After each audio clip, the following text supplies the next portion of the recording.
But first of all, I guess we had a lot of requests from our members to talk about alcohol, which it's funny. I didn't think it was that controversial. I think like we all know alcohol is kind of bad for us and carcinogenic, but actually I don't know that everyone knows that. So I thought maybe it is controversial. That's the point, I think. There's been studies shown that the majority of people don't know the relationship between alcohol and cancer, and they don't know the link between even moderate drinking of alcohol and higher rate of cancer. So people are in the dark. It's not saying that people who follow us or follow, who know a lot about health don't know, but most people, the majority of people, do not realize that there's a strong link between alcohol and cancer. And even what's considered moderate drinking is like 1 drink a day for a woman, I think, and 2 drinks a day for a male. Even moderate drinking is linked to significant increased risk of cancer, of all types of cancers, pretty much. Wow. Yeah, I think society and drinking, when you like pin them up against each other, has always kind of bothered me because we live in a society where like you grow up and you're like, I just can't wait to drink. And then you go to college and you're like, drinking's so cool. And then you get older and it's like, if you drink too much, then that's viewed as a negative thing. But if you don't drink enough, you're a loser and you're not fun. And it's like so ingrained in our society.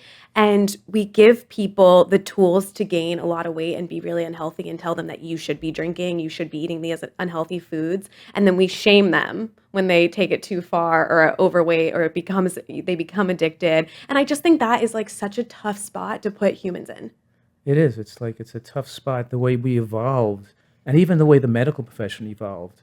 Because instead of reliant on the human body to repair itself, we think that healing comes from outside the body by putting a foreign substance in, which then disconnects us from the idea that how we live and how we eat and what we put in the body determines our health, and that we're responsible for our own health. Because we're not responsible for our own health. That's just luck. Doctors are responsible, and taking drugs are taking care of our health. So we can do anything to our body, and we don't have to worry about whether we're going to commit, harm to ourselves. So the question is it wrong to imbibe in behaviors, eating and drinking, that are self-destructive? And then we're focusing on alcohol first. And I just want to mention that people don't know even low levels of alcohol are linked to abnormal cardiac arrhythmias like atrial fibrillation. So, and that's why there's something known as the holiday heart, because there's more cardiac arrhythmias, heart attacks, and episodes of atrial fibrillation around the holidays when people drink at parties. Even low-level drinking can take a person and push them over the edge and develop a heart problem. Oh, wow. So what makes alcohol itself so bad? Is like beer worse, or is it liquor? What makes alcohol in itself so bad for you? I think it's the alcohol component. Some people say even the alcohol they put in mouthwash in low levels are not good for you. So I guess it's the alcohol component. But they see the food industry and obviously the liquor industry too, wants to add high fructose corn syrup into their alcohol products. So they put sugar in beer. Yeah. They put sugar in drinks because they want to hook people, because high fructose corn syrup has an extra ability to hook the brain. And so we're talking here about... They want you to be addicted. They want you to be addicted to it and desire it. Yeah. And that's why people, sugar, especially high fructose corn syrup, but also all sugar, oils, and salt are all highly addicting substances that actually change the chemistry and the biochemistry, but change the structure of brain cells and change the electrical patterns. So it makes actually abnormal, increases the brain's aging and becomes an abnormal dependent on those substances. So let me get this right. So you're saying alcohol has a lot of these drinks, like canned drinks and drinks you get at the bar, have alcohol, which is bad for you in itself. Like even the alcohol in mouthwash is bad for you. Right. But then we're adding salt, like tons of salt, sugar to these products. Mostly sugar. They're really sugary drinks. You're adding sugar, so it's like a double whammy. And you can't taste the sugar. They'll add sugar to hamburger meat. They'll add sugar into beer. They'll put sugar into ketchup, into tomato sauce. The tomatoes are sweet enough, but they'll put sugar in tomato sauce. And you don't even taste you're eating sugar or salt, but the brain knows you're having it. And the brain develops a craving for these foods and wants to eat more of it. And also, I mean, if we're talking about beer, which is like a high carb food in general, plus you have the alcohol component, they don't even have to have nutrition facts. So you don't even really know what additives there are in it. Correct. So I've only seen, I think, like one can of beer to ever have a nutrition fact, and they were marketing how low the calories are. I don't even think they list their ingredients. So like, what is even in it? That's correct. It blows my mind. People have no idea what they're drinking. Right. But you're right. They go to high school. They start out as children and they get addicted to sugar from their parents and from parties and bring it to the soccer games and baseball fields. Yeah. And then sugar addiction starts to change the brain. So you become structurally now, the brain becomes more dependent on brain stimulation. And then you desire the brain stimulation of alcohol. And then alcohol stimulation of the brain goes back to making you want more sugar again. So the alcohol addiction is intertwined with sugar addiction. Yeah. Sugar makes you want more alcohol, and alcohol makes you want more sugar. And they both perpetuate obesity in that they center the brain's desire for increased calories.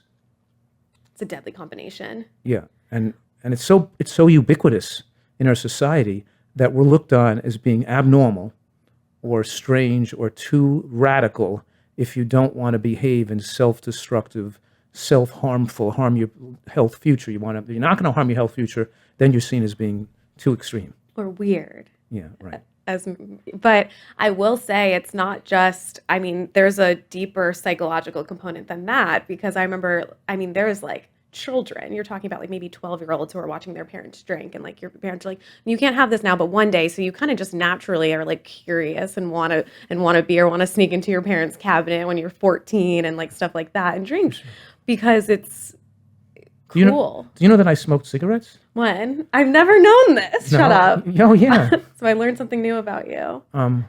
I went to sleepaway camp, and I think I went to an ice skating camp in Pennsylvania, in Hershey, Pennsylvania, when I was 12 years old. Yeah. And all the guys smoked in the cabin, in the dorm. Talk about the epitome of cool back in the day. Yeah. And it was the coolest thing. You had to smoke. Yeah, And it burned your throat, and you were coughing, and it, And it even tastes like it toxins. tasted, yeah, terrible. But we'd go out into the canoes, and we'd hide out, and we'd go, catch frogs, and we'd smoke cigarettes. Mm-hmm. And it was the craziest thing. I think we just did it because it made us think we're like cool or adults or something. I mean, why did they even do it? I mean, the actors are doing it in the movies, the models do it in the commercials. It's like, I mean, it really does like set this vibe. And I think I can only imagine the marketing that went behind that back in the 70s and probably even, 80s. I don't 60s. know. That was in the 60s. 60s. Yeah. Wow. Yeah.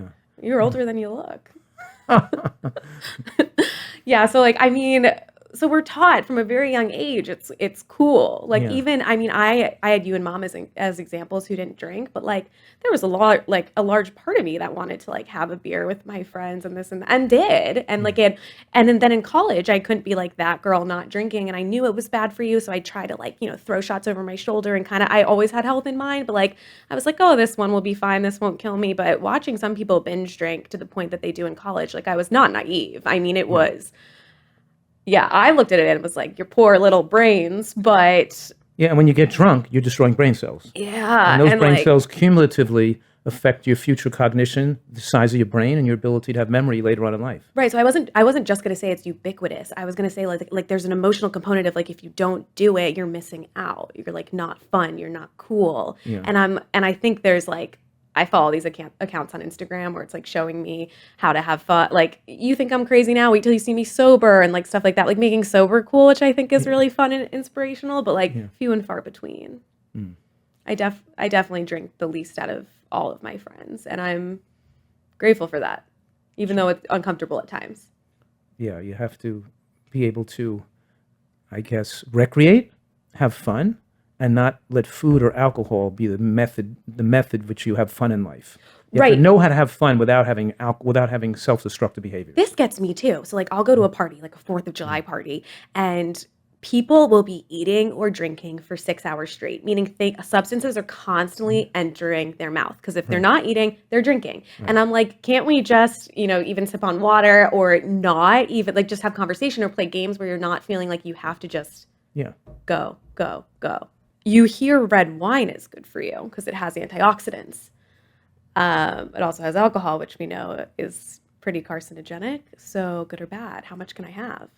Well, there's studies on that, and there's European studies on women who drink 1 glass of red wine a day, and they increase the risk of breast cancer somewhere between 10 and 15%. The average increase of risk of breast cancer is about 12%, which is a significant number of needless deaths occur. That's thousands and thousands of people dying needlessly from thinking, so the marketing behind it is like, oh, red wine's good for you. The good outweighs the good balances the bad. Because you're saying there's a tiny bit of good, but the bad kind of Yeah, negates but you get that. the tiny bit of good you can get from eating any kind of fruit, Right. any kind of you get plenty of Right. those polyphenols. People love to hear an excuse of to why they should drink do wine. Yeah, and do a exactly. habit that you don't really recommend. Now, I'm not saying that one glass a week or even 2 glasses a week are going to increase risk of cancer. Right. They might have an insignificant effect or a significant, I don't know. But we know that 1 glass a day is definitely a significant risk factor for cancer. So assuming like 5 glasses a day would be even more so increase your risk. It's dose dependent. That's correct. Like, yeah, because like what if it's just like one day you go hard and then the rest of the week you take off? That might be more damaging Right. because the high alcohol in the blood is more damaging to cells and more damaging to the brain You're than like- even 1 glass a week. So if you have 5 glasses a week, you increase the risk of cancer, and you have 5 glasses all in the one day, it's probably worse.